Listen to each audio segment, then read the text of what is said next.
Hello everyone and welcome. Make a cup of your favorite drink and get comfortable because this is a wonderful time for new stories from Yellow Cat.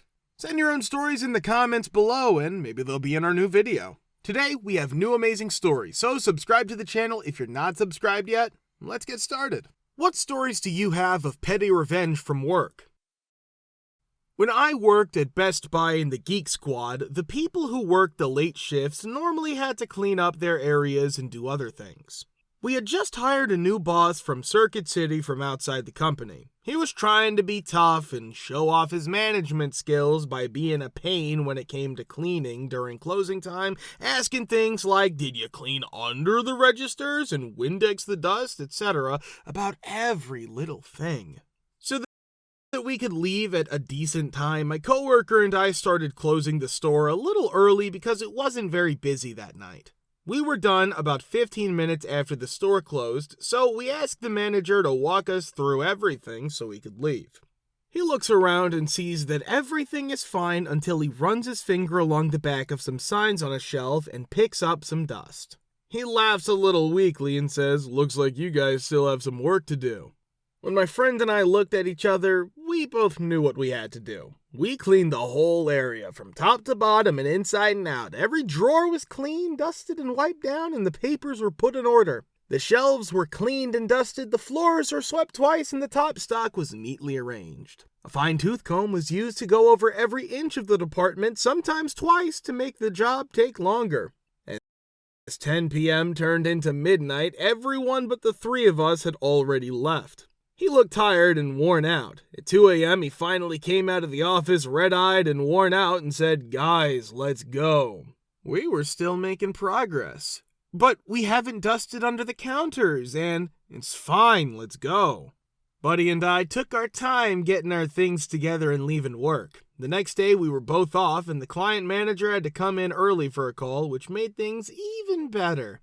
After that night, whenever he was in charge of closing the store, he never got into a fight with us again. He would just ask us if we were ready to leave when the shop closed. Justice wins out. I work in retail because I have to pay for health insurance, yet a lot of people think I'm an idiot for working there. And then, after a moment, they say something along those lines, "Is it possible for you to genuinely learn how to perform your job correctly?" Some of us have jobs that truly matter, places to be, you know. I turn into the most foolish cashier you've ever had. My ignorance has no limits. Not even as stupid as the mentally challenged greeters at a Walmart. What is it? You're the moron who brought in the expired coupon and I'm the foolish one who says it's not valid when I scan it? Whoa, alright then, you nasty T. I suppose I'll have to call the management to approve each and every one of your coupons. I'm glad you weren't in a rush, because it looks like you might be running late for your doctor's appointment. Unfortunately, I just unintentionally erased everything I rang up. I have to start anew. Note, I don't do this if there's a queue behind them, since it wouldn't be proper to mess with innocent customers. I only do this to customers who insult me first. It's never just plain idiocy. I had a work colleague who was brought in by management on a large-scale project and was effectively given the green light to do whatever she wanted. This chick got drunk off the small bit of authority she had and made people's lives a misery. She absolutely hated my boss and was trying every trick in the book to make his life a misery. My job would take too long to explain, but I was effectively a go-to guy for quite a few aspects in the office, so I knew I was safe. But she was trying to get him to quit or get me to leave his team. What she didn't know was my partner had moved home to Oz, and I had kept it a secret that I was going to follow after a few months.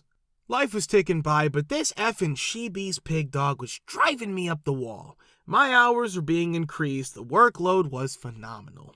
I asked her to get someone else in for me to train, as I needed time off from time to time, and always refused in the most passively aggressive way imaginable.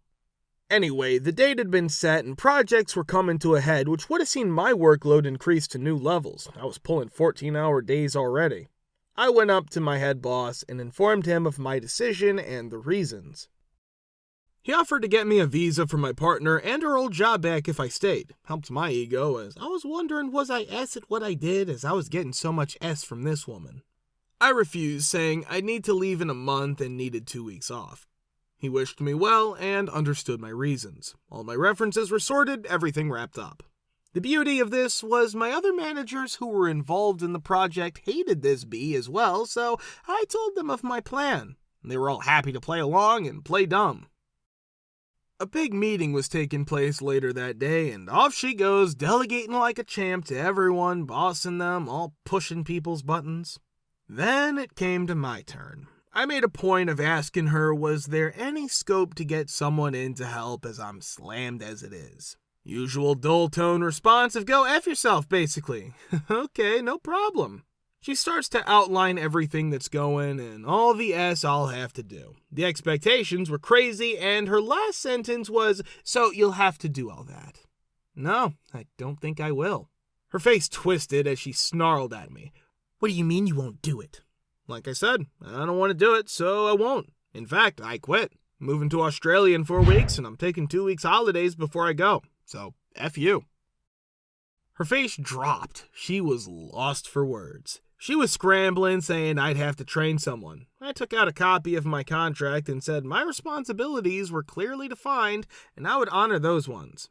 As she hadn't updated my contract and responsibilities, I wasn't obligated to help her. I also showed her the copy of the email I had just sent HR showing her responses to my objections of the hours I was working and her refusal to train anyone else.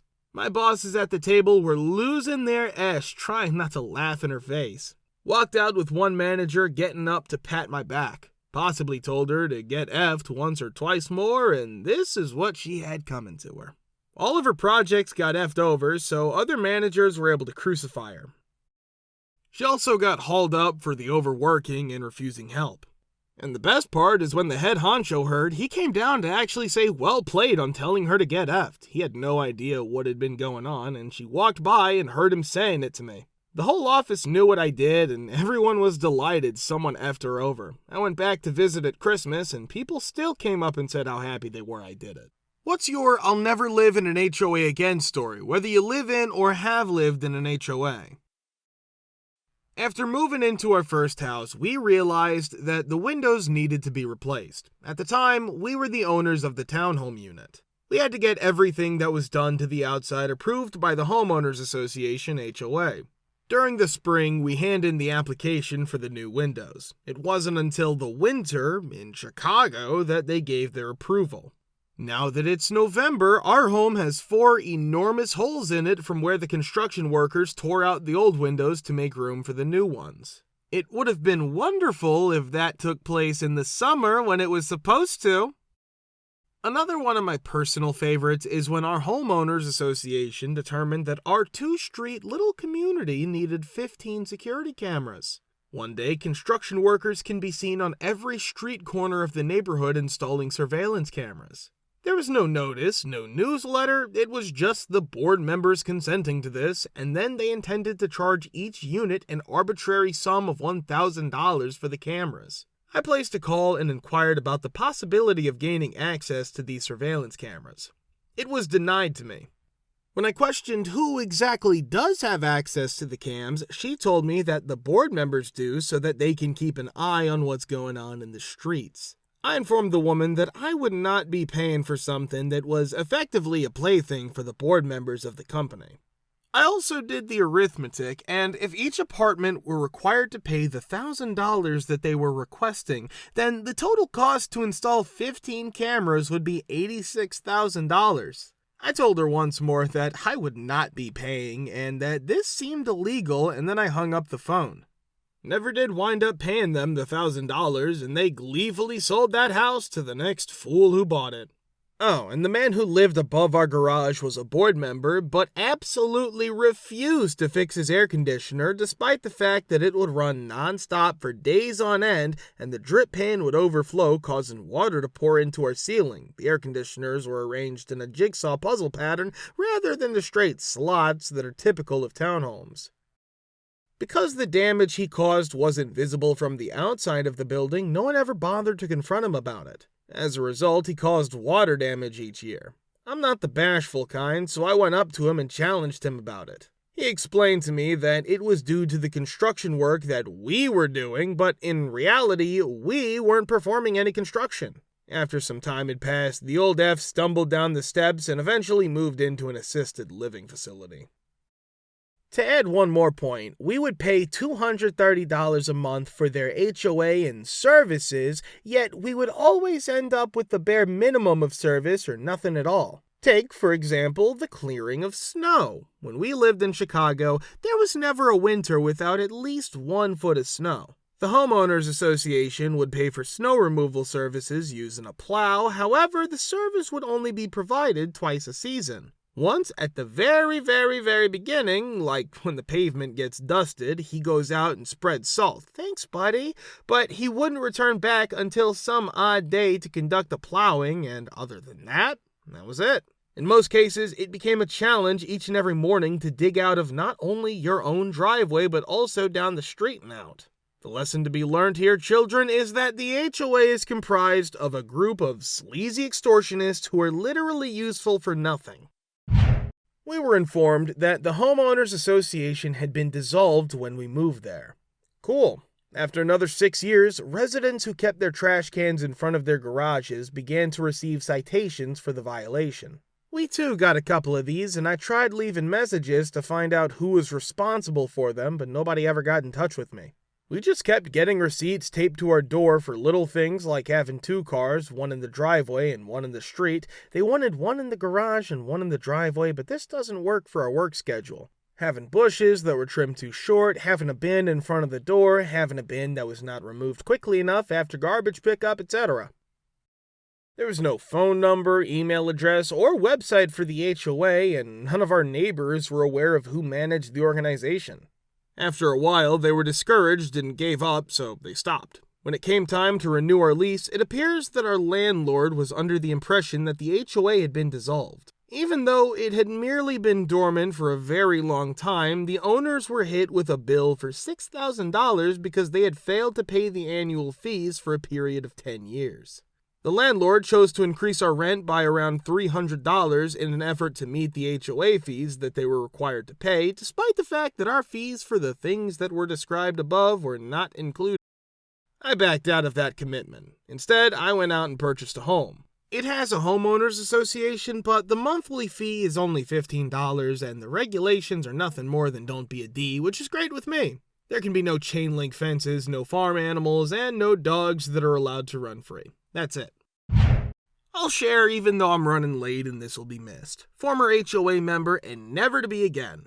It was a brand new community. Indiana, if that's relevant. I constructed a lovely wooden dog kennel / house with shingles. They had me take down the doghouse after they voted that it was an eyesore and wrote a new rule. It was a husky, and during the chilling months, he enjoyed spending as much time outside as he could. I was the first person in the neighborhood to build a privacy fence. They drafted a new regulation prohibiting privacy fences. It was voted into the rules. I resisted taking my off and battled them. Someone started tossing dead chickens and rabbits over my fence. When I installed cameras, it ceased. The HOA president built a fence the following summer, and they determined that SMH would require privacy fencing.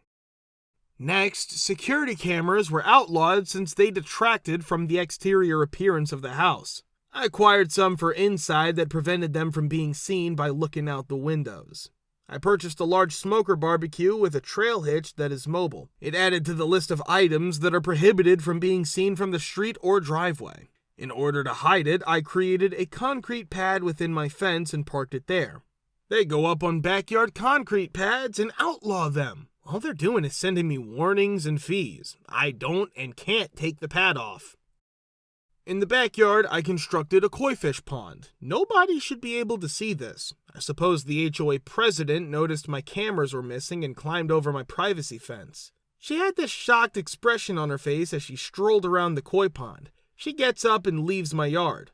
The next day, a letter with updated HOA rules arrives. That's it. Ponds with koi fish are off limits. Feeling suspicious, I glance at my cameras and see her standing there in my yard during the workday.